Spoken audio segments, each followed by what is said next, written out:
পৃথিবীর এই রহস্যময় হ্রদটির নিচে বিজ্ঞানীরা এমন কিছু খুঁজে পেয়েছে যা শুধু লবণ নয়, বরং ধ্বংস হওয়া এক প্রাচীন সভ্যতার চিহ্ন। এর নাম ডেড সি। কিন্তু এটি আসলে কোনো সমুদ্র নয়, এটি একটা বিশাল লবণ হ্রদ।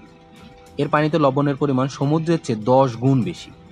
এতটাই ঘন যে এখানে মৃতদেহ ডুবে না, ভেসে থাকে। কিন্তু এর রহস্য ভৌগোলিক নয়। প্রাচীন ধর্মীয় গ্রন্থগুলোতে উল্লেখ আছে এই সমুদ্রের কাছেই ছিল এক শহর যা এক রাতেই ধ্বংস হয়ে যায়। ধর্মীয় বিশ্বাস অনুযায়ী সেটি ছিল নবী লূত আলাইহিসসালামের অবাধ্য জাতির ভূমি। 1978 সালে গবেষকরা পানির নিচে অদ্ভুত সালফার বল খুঁজে পান। বিজ্ঞানীদের মতে এগুলো হলো আগুনে পড়া ধ্বংসের রাসায়নিক প্রমাণ। আর স্যাটেলাইট চিত্রে দেখা গেছে পানির নিচে নিখুঁত চারকোনা গঠন, যেন ডুবে যাওয়া কোনো শহরের দেয়াল। এটি পৃথিবীর সবচেয়ে নিচু স্থান, প্রায় 1400 ফুট নিচে।